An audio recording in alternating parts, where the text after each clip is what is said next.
یہ جو آٹا ہے یہ ہمیں کھانا چاہیے آج کے دور کی ریسرچ جس طرح سے میں بیان کر رہی دیکھیں سب سے پہلے تو یہ ہے کہ ہمیں اللہ کو قرآن حکیم کے اندر ارشادات کو دیکھنا ہے اور پھر نبی کریم صلی اللہ علیہ وسلم کی تعلیمات کو دیکھنا ہے، مسئلہ حل ہو جائے گا۔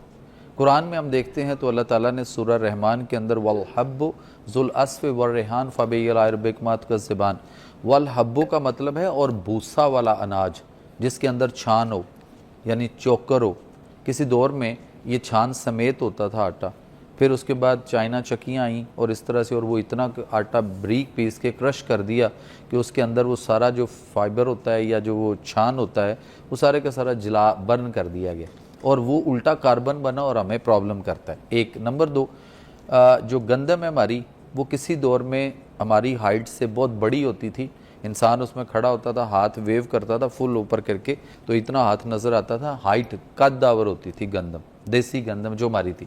بیولوجیکل وار آئیں اور بیولوجیکل وار نے کیا کیا کہ ہماری وہ گندم چھوٹی کرتے چلے گئے اور اب وہ ہم اس میں کھڑے ہوں تو ہمارے گھٹنے تک وہ گندم نظر آتی۔ ہائیبرڈ بیج ہے، پرابلم کرتا ہے۔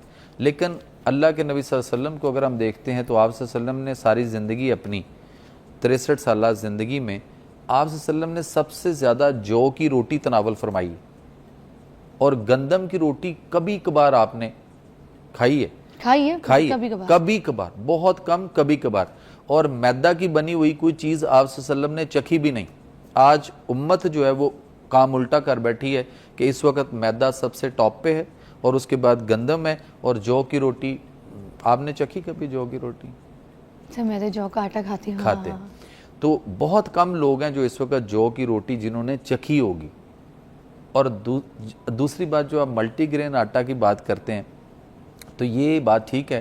پہلی بات تو یہ کہ کچھ لوگوں نے اپنی ویڈیوز وائرل کی، اپنے آپ کو وائرل کیا، یوٹیوبرز ٹائپ ہوئے۔ اچھا یہ والی چیزیں بڑی امپورٹنٹ ہے، اس کو میں چاہتی ہوں ذرا لوگ غور سے سنیں بریک کے بعد، ذرا سنیے گا بریک کے بعد۔ ہائے اللہ، بڑی ساری باتیں پتہ چلی ہیں اور ایسی پتہ چلی ہیں جو مجھے سمجھ ہی نہیں آ رہی ہے، اس کی کہانی سر پیر سنیں۔ میں چاہتی ہوں کہ آپ کو بھی پتہ چلے۔ بڑے ڈیفرنٹ ٹاپک پہ ہم بات کر رہے تھے مگر ہے وہی یہ ساری جو ہم غذا کھاتے ہیں نا اس کے اوپر۔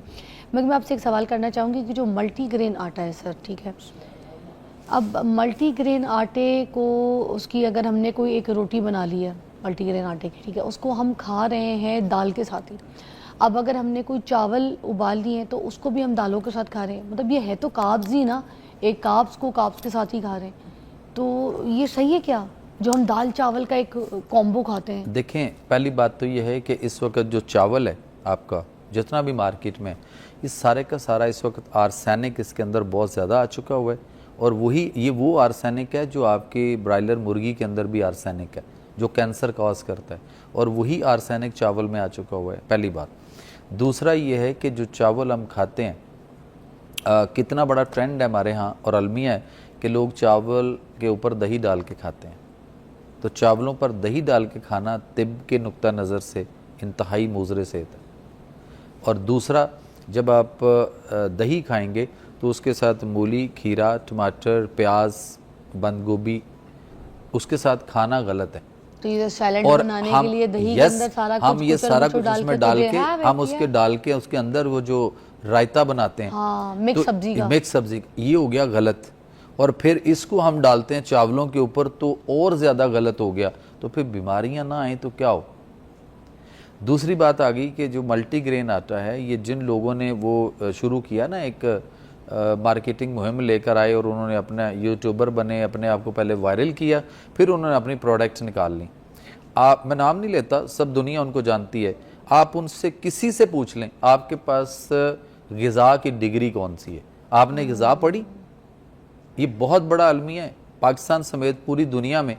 ایلوپیتھک ڈاکٹرز جہاں جہاں بھی میڈیکل کالجز ہیں، یونیورسٹیز ہیں، ہیلتھ سائنسز یونیورسٹی ہیں، کسی میں غذا کی کوئی کتاب نہیں پڑھائی جاتی۔ تو سر یہ کون اس طرح کی بکواس کرتا ہے، کون بولتا ہے اس طرح؟ کون کرتا ہے؟ جس نے پیسہ کمانا ہے۔ اب ملٹی گرین آٹا سوشل میڈیا پہ اس طرح کی باتیں کرتے ہیں، ظاہر ہے وہی کرے گا۔ اور باتیں کیا کرتے ہیں کہ وہ کہتے ہیں جی ہم نے ملٹی گرین آٹا لیں اور ملٹی گرین آٹا ہم نے بنا لیا، ہمارا برانڈ بن گیا، آپ یہ لے لیں۔ اچھا، ان کا اپنا برانڈ بنا لی، اس وجہ سے۔ دیکھیں اگر تو سر یہ تو وہی بات ہے نا، اپنا برانڈ بیچنے کے لیے آپ لوگوں کو پہلے الو بناتے ہیں، کہانی بناتے ہیں، اس کے بعد اپنا برانڈ لانچ کر لیتے ہیں۔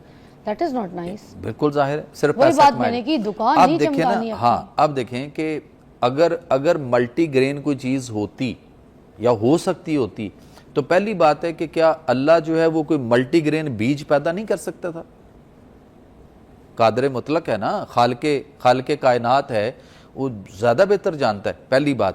اور نمبر 2، کیا اللہ کے نبی صلی اللہ علیہ وسلم نے جنہوں نے طب نبوی کی بنیاد رکھی، اور آج بھی ہم طب نبوی پہ جائیں گے تو آپ یقین کریں نزلہ زکام سے کینسر تک آپ کی تمام بیماریوں کا علاج ممکن ہے، ہو سکتا ہے۔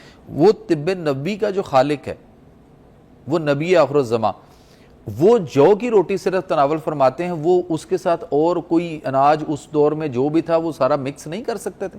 اللہ کے نبی صلی اللہ علیہ وسلم نے فرمایا، حدیثیں موجود ہیں، ایک وقت میں ایک سالن، یعنی just a single dish, one dish.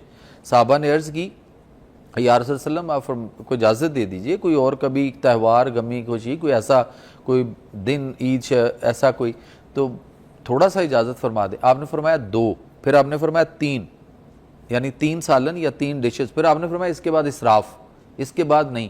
یعنی بوفے سسٹم کو 1500 سال پہلے ہمارے نبی جو وہ کنڈیمٹ کر گئے، اور آج ہم دعوت کرتے ہیں تو بوفے ہونا چاہیے اور 15 20 50 کھانے لگے۔ اچھا، ہم دعوت گھر پہ بھی کرتے ہیں، کسی کو بلاتے ہیں اور ہم لوگ کہتے ہیں 4 5 6 8 قسم کے سالن، ڈشز، میٹھے، یہ سب کچھ بناؤ، تو ہم جو مہمان ہیں اس کے لیے کوئی اچھا کام نہیں کر رہے، ہم اس کے لیے موت کا جو ایک کھڈا ہے نا وہ کھود رہے ہیں۔ تو آپ صلی اللہ علیہ وسلم فرمایا کہ یہ جو 1 2 3 سالن جو ڈیفرنٹ آپ کریں، ان کو یہ بھی دیکھیے گا کہ یہ ایک دوسرے کے ساتھ ایگریویٹ یا کلیش نہ کرتے ہوں، مطابقت نہ رکھتے ہوں۔ اچھا، اور ہم یہاں پہ ہر چیز ایسے مکس کرتے ہیں۔ اب یہ دیکھیں کہ جو ملٹی گرین آٹا ہے اس کے اندر جتنے بھی، ہم نام نہیں لیں گے، ٹائم بہت تھوڑا ہے ہمارے پاس، ہم نے یہ دیکھنا ہے کہ کتنے بیج اس میں ڈالے گئے اور ان ساروں کا آٹا مکس کر دیا گیا۔ کیا یہ فارمولہ ہم بنا سکتے ہیں؟ کیا ہم ایسا کر سکتے ہیں؟ قوم جو ہے نا وہ ایک مائنڈ سیٹ دیکھتی، وہ کہتی ہے جی میرے پاس پیشنٹ آتے ہیں، وہ کہتے ہیں جی ہم تو ملٹی گرین آٹا کھا رہے ہیں۔ میں کہا جی پھر ٹھیک ہوئے، کیا ہوا اس سے حاصل کیا ہوا؟ تو ایک ٹرینڈ ہے، اگر ملٹی گرین ہے تو وہ ساری چیزیں اب ایک ساتھ کریں گے تو ان کے ڈیفرنٹ مزاج ہیں، کسی کا مزاج سرد ہے، کسی کا گرم ہے، کسی کا خشک ہے، کسی کا تر ہے، تو آپ ان ساری چیزوں کو اکٹھا کریں گے تو ملٹی گرین آپ کے لیے ہارمفل ہوگا۔ آپ جو کی روٹی کھاتے ہیں؟ جو کی روٹی بہت اچھی، اور آپ کو بالکل صحیح لگتی ہے، کہتے ہیں آپ کی اگر سب پوری دنیا اگر یہ جو کا آٹا کھائے تو پھر یہ ہم شوگر اور یہ بلڈ پریشر، ہائپرٹینشن اور دوسری بیماریاں جو ہیں اپنے جسم کے اندر نئی پیدا نہیں کریں گے، ول بی بیلنس، لائک جیسے نبی پاک صلی اللہ علیہ وسلم جو کی روٹی کھاتے تھے، اگر ہم بھی طب نبی پہ آ جائیں تو ہماری لائف جو ہے نا بیلنس ہو جائے گی۔ یو ریکمینڈ جو کی روٹی؟ اللہ کے نبی صلی اللہ علیہ وسلم کا ایک بڑا خوبصورت ٹریک ہے، میں اس کو ایک پروجیکٹ کے طور پہ اس وقت پوری دنیا میں 37 ملکوں میں اس کو چلا رہا ہوں۔ پاکستان میں گورنمنٹ ڈپارٹمنٹ میں، پولیس ڈپارٹمنٹ جتنا ہے پورے پاکستان میں، میں ان کو جا کے ٹریننگ دے رہا ہوں۔ اچھا، 2 گھنٹے کا وہ ہمارا سیشن ہے۔ میرا وہ پروجیکٹ کا نام ہے کہ بیک ٹو نیچر، اور تھیم اس کا یہ ہے کہ nature your future road map for life اللہز ہیلتھ سسٹم اکارڈنگ ٹو قرآن۔ اور میرا وہ جو پروجیکٹ ہے اگر اس کو ہم انڈرسٹینڈ کریں اور قوم اس کو سمجھے اور اس پہ 1 سال صرف عمل کرے تو آپ کے پاکستان کا جو ہیلتھ کا بجٹ ہے گورنمنٹ کا، وہ منیمم جو ہے وہ 1 سال کے اندر 80% جو ہے وہ ول بی ریڈیوسڈ، کم ہو سکتا ہے، بیماریاں گھروں سے ختم ہو سکتی ہیں۔ اللہ نے اتنا خوبصورت ٹریک دیا ہے، اللہ نے انسان کو بیارو مددگار بھیجا ہے یہاں پہ۔ ہمارے پولیس ڈپارٹمنٹ میں تو سب سے زیادہ اوبیسٹی دیکھنے کو ملتی ہے، میں تو بہت مشکل سے دیکھتی ہوں کوئی سلم سمارٹ کوئی پولیس والے ہوں، جتنی جو بھی پولیس ڈپارٹمنٹ میں کے لوگ ہیں اسی طرح مختلف جن کو دیکھتی ہوں تو میں سب سے زیادہ ان کا پیٹ بھی باہر ہوتا ہے۔ اسی طرح مختلف اسکول کالج یونیورسٹی میں کروا رہے ہیں۔ میں پیچھے ویسٹ افریقہ کے پریزیڈنٹ کی انویٹیشن پہ ایز اے اسٹیٹ گیسٹ، ان کے پرائم منسٹر مجھے ملنا چاہتے تھے، حالانکہ میں ایک چھوٹا سا ادنا سا بندہ ہوں۔ انہوں نے کہا جی ہمارے پرائم منسٹر ملنا چاہتے ہیں، تو میں as a state guest in کے 16 ملک وزٹ کر کے آیا ہوں، اور وہ 16 ملک اٹیچ ہوئے ہیں، مجھے انہوں نے ایز اے ایڈوائزر لیا وہاں پہ کہ جی آپ ہمارے ساتھ کام کریں۔ تو اصل یہ ہے کہ اللہ کا نظام صحت کو اگر ہم فالو کریں اور فطرت اور نیچر کے قریب رہیں۔ اب دیکھیں نا، لوگ دیسی گھی بہت اچھا ہے، لیکن دیسی گھی توے کے اوپر لگانا جرم ہے، اس کو پراٹھا بنانا، اس کے اندر لگانا، سیکنا۔ آپ اس کو چپاتی بنائیں، اس کو نیچے اتار لیں، اس کے اوپر دیسی گھی جتنا مرضی لگا لیں، کچھ نہیں کرتا۔ اور ہانڈی کو اس کے ساتھ بھوننا بھی صحیح نہیں ہے، جب کھانا پک جائے تو 1 چمچ اوپر ڈال دو، دم رکھ لو۔ جی بالکل، اس وقت لگائیں، دم کر دیں اس کو، یا نیچے اتار کے جیسے ہم ساگ میں، یا اوپر ڈال دیں، جیسے ہم ساگ میں ڈالتے ہیں، دال کے تڑکے پر دیسی گھی خوشبو کے لیے ڈال دیتے پکنے کے بعد۔ بالکل ایسا۔